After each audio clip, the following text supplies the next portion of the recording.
мына қараң, азыр сіздерге бір зор мағлұмат беремін да. Бұл әрбір адамның өмірінде бар нәрсе. Былайынша сыртқа шығарып айтпаса да, ішінде әрбір адамның бар бұл нәрсе. Бұл не? Әрбірі балаларының жақсы жасауын, рауажлануын, келешекте қайсыдыр бір кәсіп иесін иелеп, болма жетістікке ерісіп, жақсы жасауын қалайды ғой. Еркек болсын, аял болсын, менің ішінде бар бұл зат.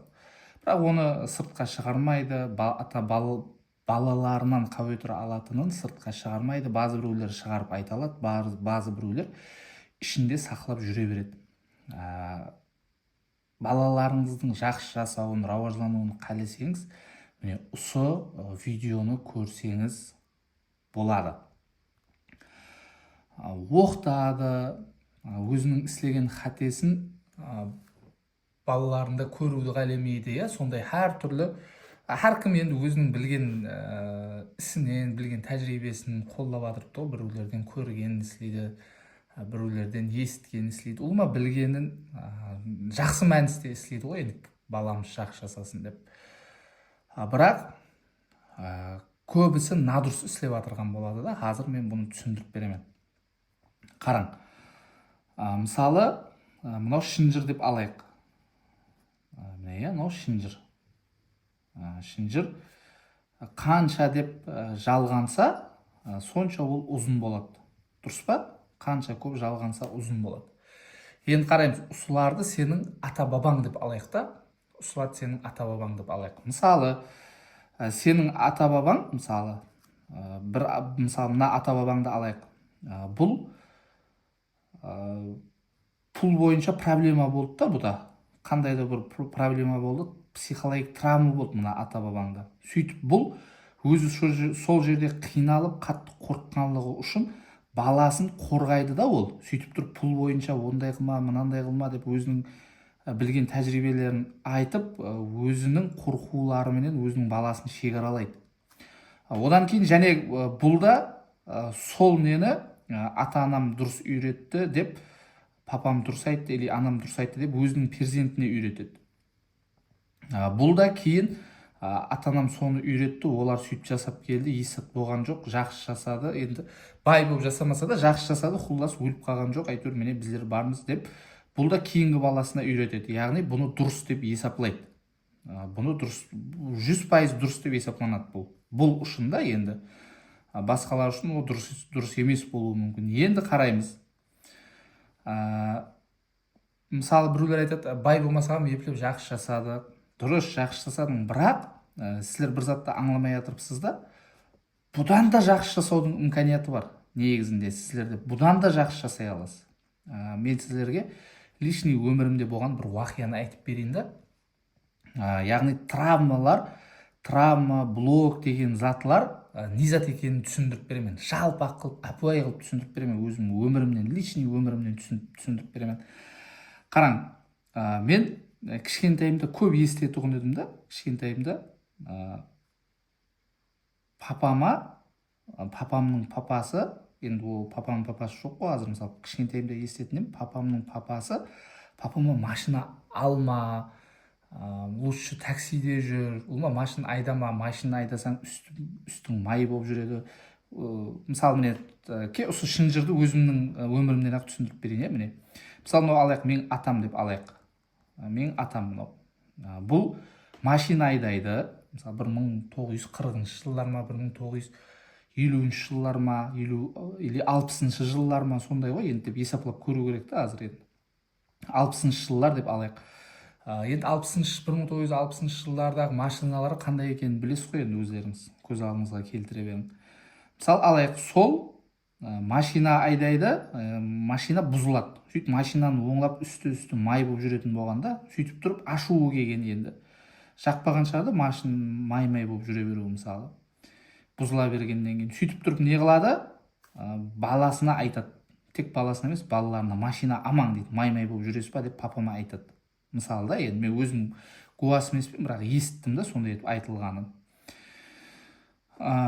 Мысалы енді мынау қайта айта береді ғой папасы. папамның папасы айта береді. Сөйтіп папасы айта бергеннен кейін папам не қылады? Дейді, папам мені хымая қылып жатыр. Дұрыс қой, енді әрбір ата ана өзінің перзенті үшін жақсылық істейді. Мысалы мынау не қылады? Дұрыс дейді, папам машина амау керек екен, машина бұзыла береді, үстің май болып жүреді, одан такси жалдап жүрген жақсы деп түсінеді, иә. Демек, бұда травма болған, машинаның май болып жүргені, машинадан отравление болғанда, короче, жақпайтын болған. Енді оның атасында білмеймін ғой, мен машина болған ба, болмаған ба, бәлкім ол уақытта машина болмаған шығар. Енді бұда травма болған ғой, блок болған, иә, травма болады бұда. Машина айдамау керек, қатты ауырып батады, бұзылады, май болады, үсті өйтеді, бүйтеді. Қатты ашуы келе ма, кейін не қылады? Несіне айтады? Баласына айтады. Баласы папам мысалы, машина айдама, үстің май болады, анау мынау деген уақытта мынада травма, да? Мысалы алайық. Енді сол уақытта қатты, мысалы ары келген шығар, үсті май болып жүрген, или машина бұзыла бергенге ары келген шығар.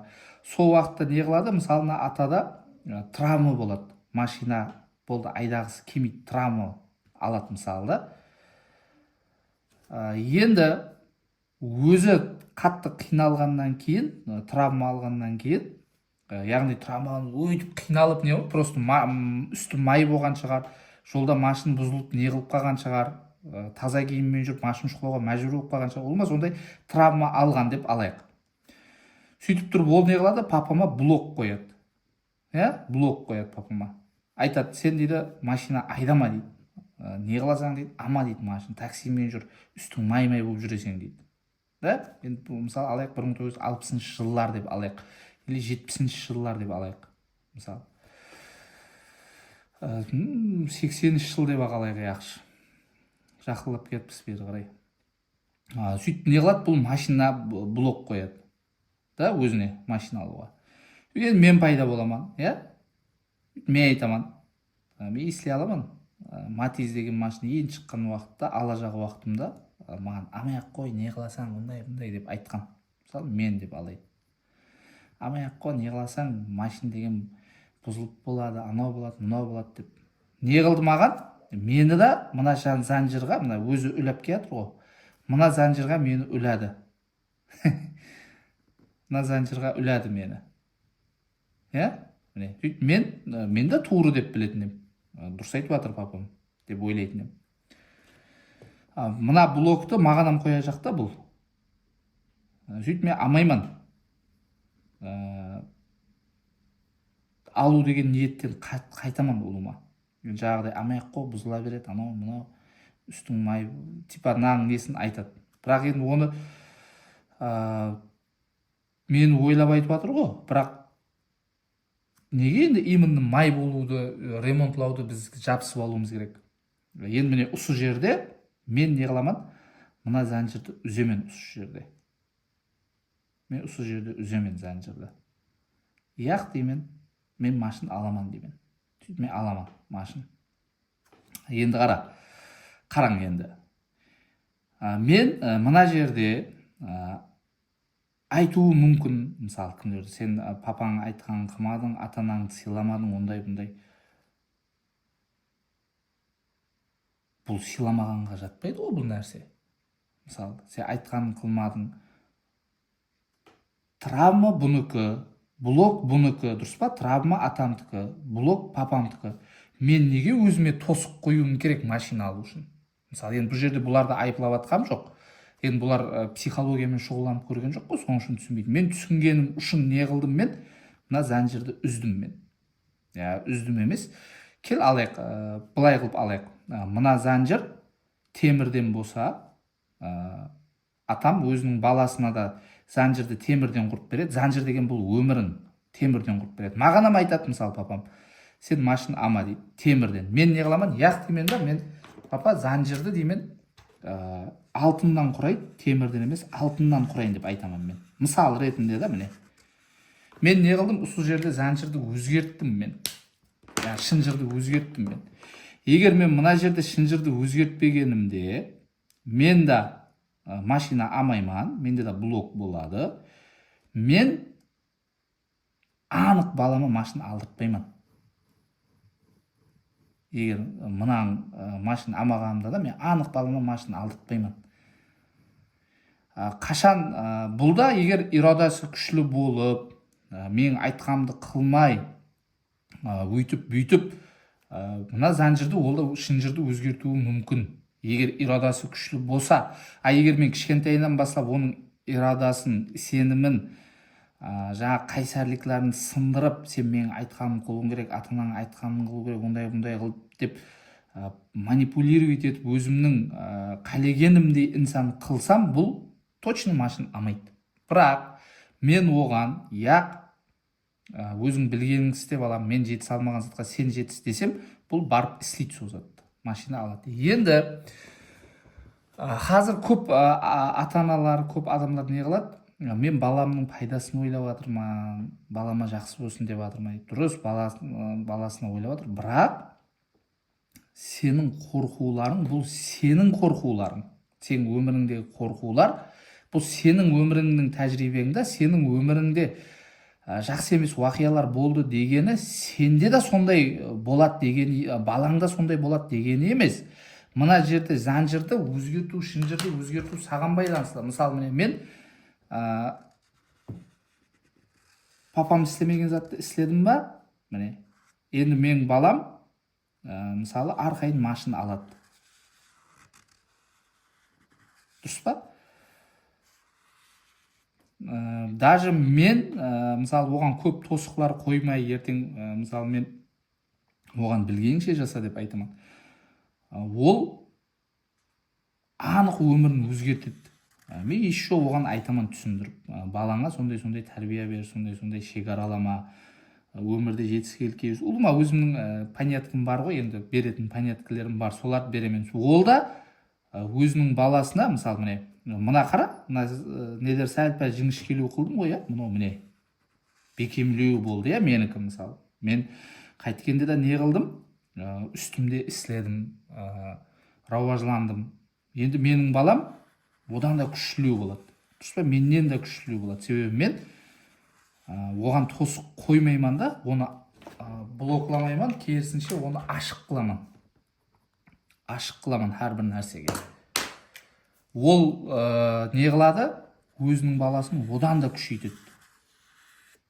Өзінің баласына одан да күш береді ол. Осындай қылып біздер шынжырды жаңалауымыз керек болады. Осындай шынжырды жаңалауымыз керек та. Ата-анам сөйтіп жасады, мен де сөйтіп жасаймын деп қатты жабысып ала беру шарт емес. Бұл біздер ата-анаға қарсы шығу дегенді аңлатпайды бұл зат. Енді соң үшін айтамын мен, сіздер перзент, мысалы көп адамдар не қылады? Баламды дейді, ана тілді үйретіп атпан, өйтіп атпан, кәсібін былай қыламан, анау қыламан деп атырыпты да. Бірақ сен өзің шынжырды жаңаламасаң, балаң жаңалай алмайды оны. Не үшін жаңалай алмайды? Себебі сен ішіңде қорқулар бар. Сен қорқуыңды балаңа бәрібір беріп атсаң, сен ішіңде. Бәрібір сенде бар қорқу, сен балаңа бересің. Ондай қылма, бұндай қылма деп. Соның үшін егер сіздер балаңызды рауажландыруды қалесеңіз, оның өніп өсуін қалесеңіз, бірінші сіздер рауажланыңыз. Мына шынжырды сіздер үзіп беріңіздер мына жерден. Үз дегенде үзіп тасламайсыз, өзгертіңіздер шынжырды мына жерде. Болды, яқшы сенің ата-анаң, ата-бабаң қиналған болуы мүмкін, бай емес болған болуы мүмкін, рауажлана алмаған болуы мүмкін. Бұл ешкімнің айыбы емес. Ол жерде тағдыр, ата-анаң, жәмиет, мәмлекет, ешкім айыптар емес. Сол адамның өзінің ой пікірінің нәтижесі өмірі. Болған ол. Енді өткенде бір бала келді, психологияға қатты қатынағысы келеді екен, қызығады екен. Қатынай жақ болса, папасы менен мамасы айтады екен. Мен психологқа барайын десе, енді қатынады ғой енді келіп деп айтады екен. Сенің қайсы ата-бабаң психологқа барды? Психологқа бару шарт емес. Сен қайсы ата-бабаң барды, бізде психологқа бармай-ақ жасадық, ондай-бұндай деп ұлма психологқа бармау керек екен айтты. Дұрыс. Сенің ата-бабаң психологқа бармаған. Себебі ол кезде психолог болмаған. И еще, және сенің ата-бабаң психологқа бармаған болса, демек сен бар. Сен бар. сенің ата бабаң істемеген затты сен істемеуің керек деген емес. Ата бабаңның уақытында болмады ма? Оларда имканият болмаған. Психолог болмаған, психиатр болған. Психолог болмаған, психиатр болған.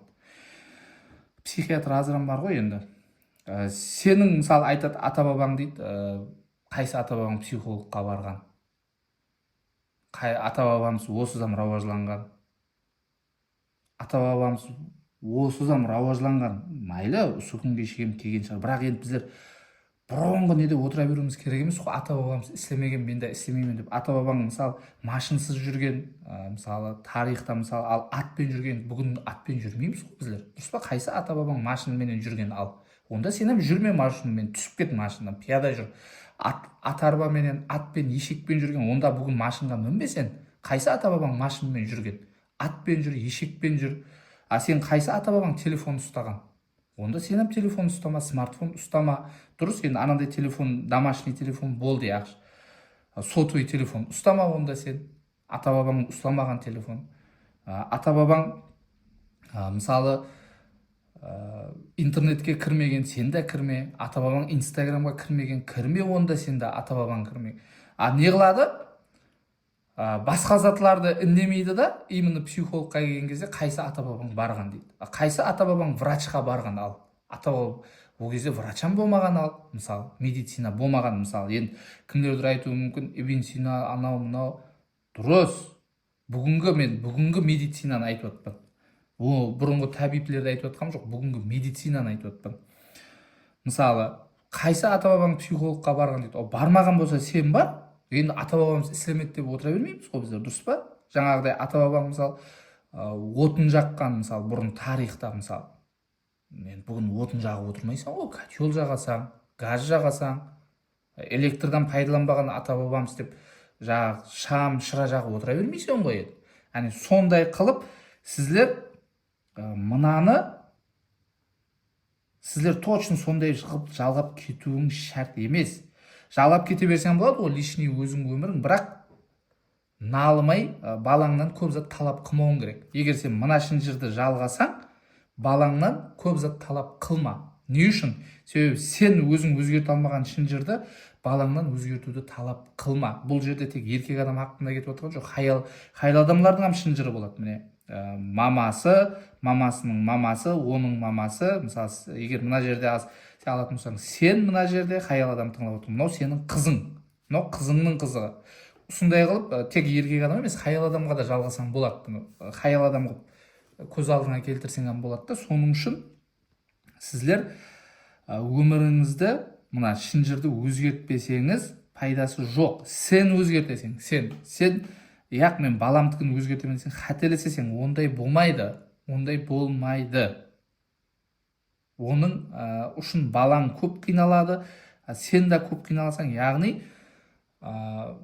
балаң, мысалы алайық, сен өзгертпесең, мысалы алайық, 100 килограмм болса, балаңа өзгерту керек болса, демек балаңа, мысалы сенікі 100 килограмм, балаңдікі 100 килограмм болса, балаңа сен өзгертпей, балаңа өзгерттіретін жақ болсаң, демек сен оған және өзіңнің жүгіңді бересің. 200 килограмм көтеруге мәжбүр болады, балаң қиналады. Соның үшін сен балаңа көмек беруді қалесең, бірінші өзің басла. Бірінші өзің шынжырды өзгертуге әрекет ет. Ол бірден өзгермейді шынжыр. Қайтып әрекет етесің, міне специалистке барасаң, жаңа айтып отырмын ғой, психологқа барасаң, мен яддан айтып отқам жоқ, мен личный өзім өмірімді өзгерткенмін. Көп сол айтып отырмын ғой, жаңа мысалы папам, ата бабам істей алмаған затларды мен істеп отырмын. Мысалы мен ата бабам да психолог болмаған, мысалы психологияң деген өз жақындар рауажланды, мысалы Өзбекстанда. Енді мен тек машина емес, көп затларды, бір машинаны мысалы келтіріп беріп отырмын да, көп затлар бар бұл жерде. Мысалы алайық, маған көп пұл салмау керек екенін айтқан, қымбат зат алмау керек екенін айтқан папам, мысалы пұлды эконом қылу керек екенін айтқан. Бұл шынжырды да мен өзгерттім. Неге бізде көп пұл салмауымыз керек? Нұма қыпты саусақ? Мысалы, созатлардан маған үйрететұғын еді. Бір саусам не қылайын деп едің, арзан жерін айтатын едім ғой, алғаныма пішайман қылатын еді. Мысалы, о дәрежеде папам не қылмайтын еді, бірақ не қылайын деп едің анау мынау деп типа өкінуге мәжбүр қылатын еді да. Не қылайын деп едің арзан зат алып, қымбатынан алып, нерде арзаны тұрып еді ғой, маған айтсаң болады ғой, өйтіп беретін едім ғой, бүйтіп беретін едім ғой деп. Яғни пұл саумауға, қымбат зат алмауға, пұлды экономить етуге алып келе беретін еді. Бұл бізді керісінше пұлсыздыққа алып келеді бұл зат. Пұлсыздыққа алып келу керек та. Себебі әлемде сен бере алсаң келеді саған. Сен пұл сау алсаң пұл келеді та. Өзің пұл сау алмайды екенсең, саған әлем пұл бермейді. Демек, соның үшін мына өмірдің шынжырын өзгерту саған байланысты. Балаңның шынжыр мына жақыларын, мысалы, осы уақытқа шейін темірмен келген болса, сен алтынға айландыру саған байланысты. Түсіндіңіз ба? Міне, әп-оңай нәрсе. Соның үшін да мен әрдайым айтамын, білім алу керек, рауаждану керек, өніп өсу керек болғаны. Басқа ешқандай жаңағыдай қайсы ата-бабаң істеген, ата-бабам істемеген, мен де істемегенмен деп отырсаң отыра бересің. Дұрыс. Сен пайдаңды ойлайды ата-анаң, саған жақсы болсын дейді. Бірақ бұл қорқулар оның өміріндегі қорқу. Бұл сені қорғап жатырыпты, саған жақсы болсын деп жатыр. Бірақ бұл әлемде сен әрекет етіп, тәуекел қылмасаң, еш нәрсеге ерісе алмайсың. Мен бұменен ата-анаңыздың айтқанын қылмаң деп жатқаным жоқ. Қылың, бірақ ойласып, жаңалықларды да өміріңізге кіргізуді үйренің. Жаңа қайсы ата-бабаң психологқа барған. Психология бұл ең жақсы білім. Рашын айтайын. Әрбір заттың артында психология бар. Бизнес болсын, сауда болсын, жұмыс болсын, бала тәрбиясы болсын, семья болсын, әрбір нәрсенің артында психология бар. Әрбір нәрседе, даже хайуан менен ислесуде де психология рөл ойнайды да. Соның үшін психологияны егер кімдір қаралап атқан болса, психолог ондай психология ілімі туралы жақсы емес гәп айтып отқан болса, ол білімсіз адамның гәпі ол. Не сонша шетелдегі адамдар не бас істемей ме психологиямен шұғылданып, сонша психология бойынша университетлер бар, сонша мемлекеттер психологларға пұл ажыратады, оларды оқытады. Мысалы, сонша психологлар даярлайды, сонша әрбір мекемелерге психологларды қойыпты. Мысалы, қараң, психологияның түрлері бар, педагогика психология бар, юридический психология бар, тиббият психологиясы бар, спорт психологиясы бар. Дальше психологияның түрі көп. Біздің Өзбекстаннан уже кіріп келіп жатырыпты көбісі да. Соның үшін ең сілерге шешім айтайын ба, конкретный шешім, еш жаққа чалғымаң, сілерді чалықтады адамларда. Конкретно психологқа барасаң, конкретно үстіңде істейсің болғаны. Психолог болғанда нормально специалистіне барасаңыз, конкретно профессионал психологқа бар да үстіңде істе. Рауаждануды қалайсың ба, психологқа бар. Психология ондай олума ондай гәп сөздерге сенбе. Мен неше жылдан бері шұғылданып келатырмын ғой, һәм менің өмірімді 180 градусқа өзгертті психология. Мені білетін адамдар біледі. Мысалы, мені бұрыннан танитын адамдар біледі, мысалы, қандай дәрежеден қандай дәрежеге өзгерген. Психология бұл хақиқи білім, хақиқи ілім бұл. Просто адамлар еліге шеген білімді қабылдай алмай жатыр. Не үшін? Себебі адамның санасында мынандай не болады? Защищать етеді да, мынандай қорғайды сені да санада. Әрбір таза заттан сескене береді ми. Жұмысы сондай да, өз сананың вазипасы сондай. Мысалы, және бір қызық айтып берейін, мен кішкентайымда, азыр жоқ, бабушкам айтады тұғын еді, телевизор сол неге келген уақытында, сол нөкіске келген уақытында бір қоңсы салып көрген, һәм телевизор көретін болған, жасылар көретін болғанда, сол кезде ғарылар деп айтатын болған, бұл зат жақсы емес, бұл телевизорды көруге болмайды. Не, нөкісте болған уақия, мен өзім көзіммен көрмедім ғой, енді бабушкам айтып беретін еді маған, тез-тезден айтатын еді соны. Қара, телевизордың ең бірінші келіп нөкістеп адамлар алып көріп атырған уақытында, енді ол кезде телевизор мынандай емес, 4 мешлі болатын еді, коробкаға ұқсайтын. Сонда жаңағы ғарылар бұл шайтанның құтысы, ішінде шайтан бар деп айтады екен. Ал міне осы нөкісте болған уақия сол. Бұдан бұрында енді 50-ші жыллар ма, 80-ші жыллар ма, 90-ші жыллар ма, білмейміз ғой енді. Сол кезде телевизордың енді 60-шы жыл ма, енді телевизордың келіп жатырған уақытында бұл шайтанның құтысы, ішіндегі телевизордың ішіндегі адамларды кішкентай шайтан деп айтады екен. Ішіне шайтан сап қойыпты, сөйтіп тұрып адамлар сол шайтан сілерді алжастырып өзіне қаратып, шайтан сілерді өзіне ойнатып жатырыпты. Қара, сілерді өзіне жаңағыдай не қыл дейді, бір типа манипулировать, ол кезде манипуляция деп айтпайды ғой, ана миыңызды зәһәрлеп өзіне тартып жатырыпты шайтанлар, сілерді типа өзіне жәліп қылып жатырыпты дегендей, бір ұлма шайтан сілерді жолдан ұрып жатырыпты деп айтатын болған. Мысалы сол кездегі адамлар телевизорды қабылдамаған ғой, телевизорды. Мысалы велосипедтен шайтанның арбасы деп айтатын болған. Мысалы енді бүгінгі күнде енді сол кезде енді түсінік надұрыс болғанда, енді бүгін тап сондай қылып психологияны жамаллаған адамды, болмаса психология ондай, психолог бұндай деген уақытта мен жаңағы бабушкамның айтқанлары ядыма түсіп кетеді. Жаңағы ғарылардай бұрын ғана шайтанның құтысы деп жатқандай психологияны да сондайдай қылып айтып жатырған, бұл өзінің білімсіз екенін білдіріп жатқан болады ол адам. Не сонша мемлекетлер, университетлер салып, не іш піскеннен қызыққа салып отпа. Мына жақта мемлекет психологияны рауажландыруға, адамдардың санасын рауажландыруға әрекет етіп, қанша инвестиция, қанша психологларды оқытып шығарып жатыр, қанша университетлер салып жатыр, психологларға қанша айлық төлеп штатлар ашып жатыр.